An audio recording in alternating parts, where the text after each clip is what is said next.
జై శ్రీరామ్. శ్రీమాత్రే నమః. శ్రీ గురుభ్యో నమః.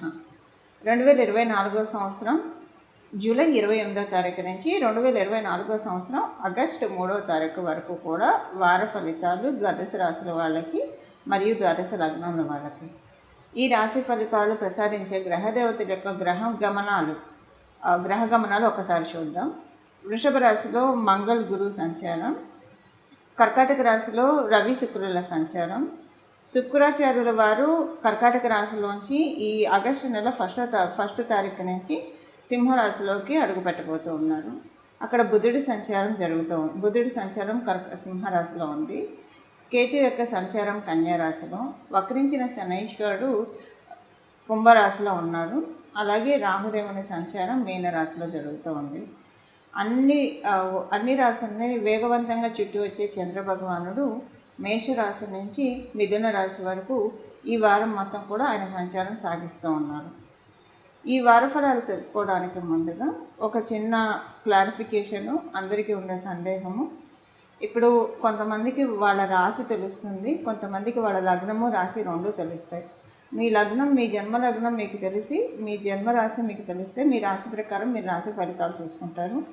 మీ జన్మ లగ్నం మీకు తెలిస్తే కనుక ఆ లగ్నం ఏ రాశిలో పడిందో ఆ రాశి యొక్క ఫలితాలు కూడా చూసుకోవడానికి ప్రయత్నించండి. ఉదాహరణకి మీరు మేషరాశిలో పుట్టారు, కానీ మీ లగ్నం మీనలగ్నం అయితే మీరు మీనలగ్న ఫలితాలు కూడా, అంటే మీనరాశి ఫలితాలు కూడా మీరు చూసుకోవాల్సి ఉంటుంది. ఇప్పుడు రాశి మేషరాశి, లగ్నం కూడా మేషలగ్నం అయితే ఇంకొకటే రాశి ఫాలో అయితే సరిపోతుంది. ఇప్పుడు దీంట్లో బెనిఫిట్ ఏమవుతుందంటే లగ్నం ఏ రాశి అయిందో అది చూసుకోవడము, మన రాశి చూసుకోవడం వల్ల రెండిట్లో పాయింట్స్ని మనం ఎక్స్ట్రాక్ట్ చేసుకోవాలి. ఇప్పుడు మేషరాశి సపోజ్ ఏదైనా రాశి వాడికి బాగాలేదన్నారు అనుకోండి, మీ లగ్నం పడ్డ రాశి బాగుంది అనుకోండి, అప్పుడు అది యావరేజ్గా వెళ్తుందని మీరు అర్థం చేసుకోవాలి. రెండు బాగుంటే చాలా బాగా ఉంటుంది, రెమెడీస్ చేసుకుంటే ఇంకా చాలా బాగా ఉంటుంది. రెండిట్లో బాగోకపోతే ఖచ్చితంగా రెమెడీస్ చేసుకోవాలని అర్థం. అయితే దీనికి తోడు మనం మీ జన్మ గ్రహస్థితిని కూడా పరిశీలించాలి. మీ జన్మజాతకం ప్రజెంట్ బాగుందనుకోండి, గోచారంలో బాగోకపోతే అది పెద్దగా ఇంపాక్ట్ ఏం చూపించదు, మీకు బాగుంటుంది. ఒకవేళ మీ జన్మజాతకం బాగోకపోతే గోచారంలో బాగుంటే అప్పుడు మీకు గోచారం మిమ్మల్ని కాపాడుతుంది, అంటే బాగోలేదు అన్న దాని నుంచి మిమ్మల్ని బయటపడేస్తుంది. జన్మజాతకము బాగాలేదు, గోచారము బాగాలేదంటే కొంచెం జాగ్రత్త వహించాలి.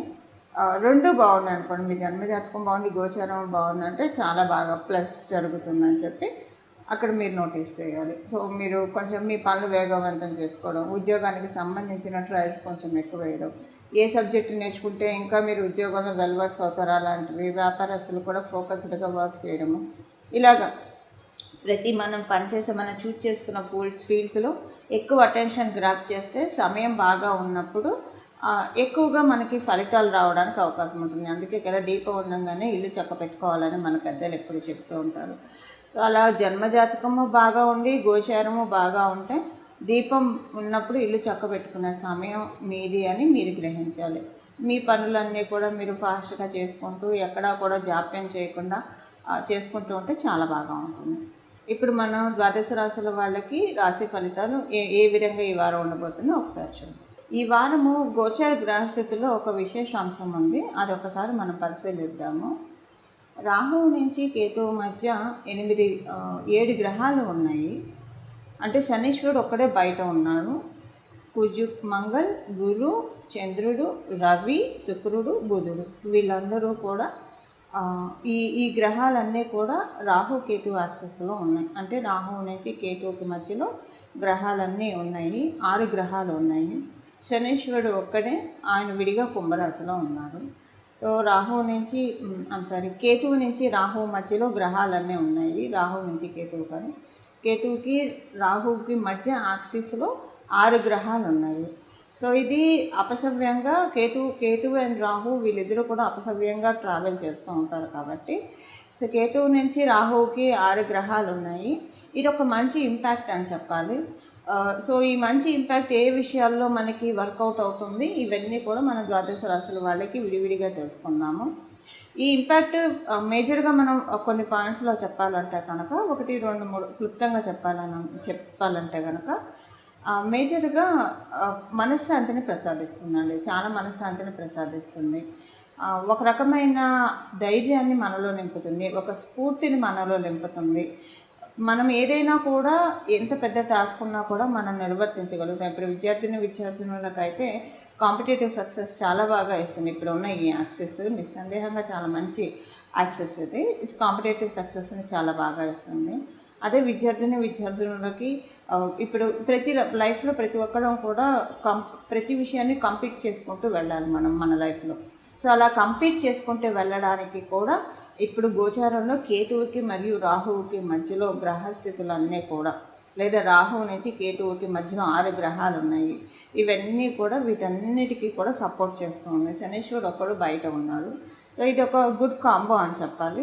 ఎందుకంటే వీళ్ళిద్దరూ అపసవ్య మార్గంలో వెళ్తాడు. కేతువు తర్వాత కన్యారాశి నుంచి తులారాశికి వెళ్ళాడు, సింహరాశికి వస్తాడు. రాహువు తర్వాత మీనరాశి నుంచి మేషరాశికి వెళ్ళాడు, ఆయన వచ్చేది కుంభరాశిలోకి వస్తారు.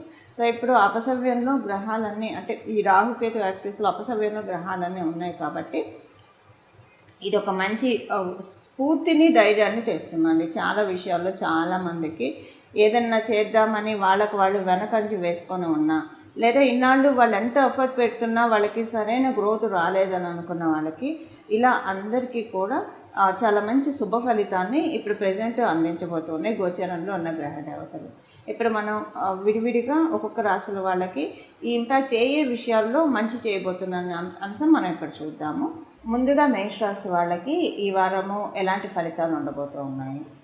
మేషరాశిలో పుట్టిన వాళ్ళకి ఈ వారము అంటే ఒక రకంగా మనం చూస్తే డబ్బులు వస్తాయి, డబ్బులు ఖర్చు అవుతాయి. వారం ప్రారంభంలో డబ్బులకి అంటే లోటు లేకుండా చాలా బాగా ఉన్నట్లు అనిపిస్తుంది. ఇది అంటే మనం చూసుకుంటే మంత్ ఎండ్ అయినా కూడా మనీ విషయంలో అంటే డబ్బులు బాగా ఉంటాయంటే మీకు అనవసరమైన ఖర్చులు రావు. ఏదైనా ఖర్చు సేవ్ అవ్వచ్చు, మీరు పెట్టాలనుకున్న ఖర్చు సేవ్ అయిపోవచ్చు. ఇలాగా మీకు డబ్బుల విషయంలో చాలా ప్రశాంతంగా అనిపిస్తుంది. వారం ప్రారంభంలో 2 రోజులు అయిన తర్వాత ఆ డబ్బులు కొంచెము అంటే ఖర్చు అయిపోతున్నట్లు అనిపిస్తాయి. తర్వాత మళ్ళీ నార్మల్ అవుతుంది. అంటే ఈ ఫస్ట్ వారం ఆది సోమ కాకుండా మంగళవారం కొంచెం డబ్బు ఖర్చు అయినట్లు అనిపిస్తుంది. తర్వాత అంతా కూడా నార్మల్గా ఉంటుంది. అయితే ఈ వారం మధ్యలో మీకు చాలా ఒక గుడ్ న్యూస్ వింటారండి. ఈ గుడ్ న్యూస్ దేనికి సంబంధించింది అంటే మీకు కెరియర్ వైజ్ కావచ్చు, లేదా ఒకవేళ పెళ్లి ప్రయత్నాలు చేస్తుంటే పెళ్లి ప్రయత్నాలకి సంబంధించిన విషయంలో గుడ్ న్యూస్ ఉంటారు. సపోజ్ మీరు సీనియర్ సిటిజన్స్, మాకు కెరియర్ ఏముంటుందంటే మాకు కెరియర్ ఏమి ఉండదు కదా అంటే మీ పిల్లల కెరియర్ వైజ్ మీరు ఒక గుడ్ న్యూస్ వింటారు. మీరు విద్యార్థినులు మేషరాశిలో పుట్టారు, మీకు ఇంకా కెరియర్ ఏమి ఉండదు, అప్పుడు మీ చదువుకి సంబంధించిన గుడ్ న్యూస్ అన్నా వింటారు. లేదా మీ తల్లిదండ్రులు కెరియర్ అయితే డెఫినెట్గా ఏదో ఒకటి ఉంటుంది కదా, ఉద్యోగమో వ్యాపారమో, దానికి సంబంధించిన ఏదైనా ఒక గుడ్ న్యూస్ మీ ఇంట్లో వింటారు. ఒకవేళ మీకు అది అర్థం కాకపోయినా మీ పెద్దలకు అర్థమవుతుంది కాబట్టి దానికి సంబంధించిన గుడ్ న్యూస్లు అయితే డెఫినెట్గా ఉంటాయి. అసలు మీరే మేషరాశిలో పుట్టారు, మీరు కెరియర్ కోసం చూస్తున్నారు, మంచి కెరియర్ కోసం చూస్తున్నారు అనుకుంటే కనుక ఈ వారం మీకు కెరియర్ విషయంలో ఒక మంచి ఫెన్సింగ్ ఏర్పడుతుంది, ఒక మంచి బేస్ ఏర్పడుతుంది, ఒక మంచి ప్రణాళికని మీరు రచిస్తారు. అంటే ఎలా చేస్తే మీ కెరియర్ అద్భుతంగా సాగుతుంది, ఈ విజన్ అంతా కూడా మీకు చక్కగా ఏర్పడుతుంది ఈ వారంలో. అలాగే ఈ వారంలో మీకు పంచమ స్థానం చాలా యాక్టివ్లో ఉంది. పంచమ స్థానం యాక్టివ్లో ఉండడం వల్ల ఏ విషయంలో అయితే మీరు నీరు గారిపై ఉండడం అంటే ఒక పని చేద్దామంటే ఇప్పుడు ఈ పని చేయడం కరెక్టో కాదో వద్దులే అని ఇప్పుడు ఒక ఉద్యోగంలో కావచ్చు, వ్యాపారంలో కావచ్చు ముందడుగు వేద్దామన్నా, లేదంటే ఏ విషయంలో అయినా సరే ప్రాపర్టీ అమ్మడానికి అవ్వచ్చు, లేదా ప్రాపర్టీ కొనడానికి అవ్వచ్చు, ముందడుగు వేయడానికి ఏ విషయంలో అయితే మీరు వెనకంజ వేస్తూ ఉన్నారో, లేదా మిమ్మల్ని మీరు ప్రూవ్ చేసుకోవడానికి ఏ విషయంలో అయితే మీరు వెనకంజ వేస్తూ ఉన్నారో ఈ వారము డెస్టినీ మిమ్మల్ని ముందుకు తీసుకెళ్తుంది, ముందంజ వేయిస్తుంది. మీ జన్మజాతకం సపోర్టింగ్గా ఉంటే ఇంకా చాలా బాగా ఉంటుంది ఈ విషయం. ఒకవేళ మీ జన్మజాతకం సపోర్టింగ్గా లేకపోయినా కూడా ఈ పాయింట్ మీకు చాలా బాగా ఉపయోగపడుతుంది. అంటే ఏ విషయాల్లో అంటే యావరేజ్గా వెళ్తుంది, అసలు మీకంటూ మీరు ఒక ప్రయత్నం చేస్తారు. సో మీ జన్మజాతకం బాగా ఉంటే గోచారం కూడా సపోర్టింగ్గా ఉంది కాబట్టి ఈ విషయాల్లో చాలా మంచి ఫలితాలు మీకు అందుతాయి. అలానే ఇంకొక విషయం ఏంటంటే ఈ వారం మీకు కంటికి సంబంధించిన ఇబ్బందులు స్లైట్గా వచ్చే అవకాశం ఉంది. సో కంటికి సంబంధించింది కావచ్చు, లేదా ఈఎన్టీ నోరు చెవికి సంబంధించింది కావచ్చు, మౌత్కి సంబంధించింది కావచ్చు, కంటికి సంబంధించింది, ఇలాంటివి ఏమైనా ఇబ్బందులు తలెత్తే అవకాశం ఉంది. ఈ ఒక విషయంలో కొంచెం జాగ్రత్తగా ఉంటే మిగతా అన్ని విషయాల్లో ఈ వారం మేషరాశిలో పుట్టిన వాళ్ళకి, అలాగే మేషలగ్నంలో పుట్టిన వాళ్ళకి చాలా చక్కగా ఉంది ఈ వారం. ఇది మేషరాశి యొక్క ఫలితాలు. చూసారు కదండి మీ రాశి యొక్క ఫలితాలు. ఇప్పుడు ఏ పరిహారం చేసుకుంటే చక్కటి ఫలితాలు ఉంటాయి ఈ వారం మొత్తం కూడా, అదొకసారి మనం పరిశీలిద్దాము.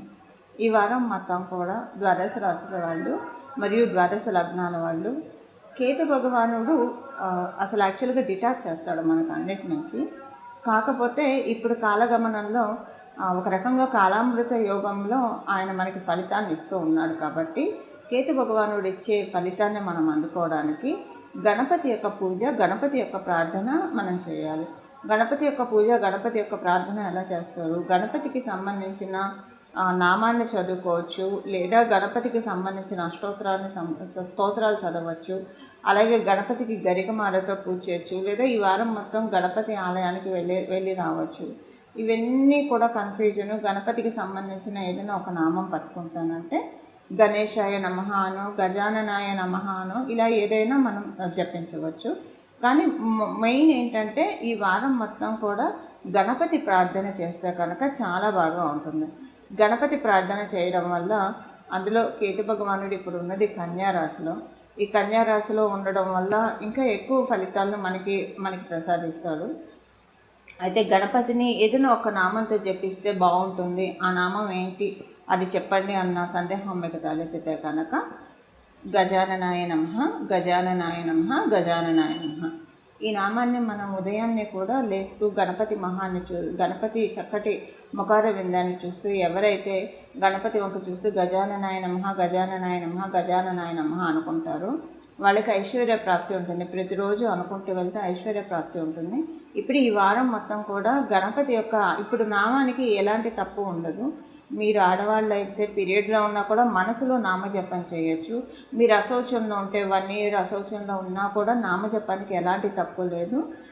ఇది మనం అంటే బీజాక్షరాలు లేదా ఓంకారం చేర్చట్లేదు కాబట్టి కేవలంగా నామజపం ఎప్పుడైనా చేయొచ్చు.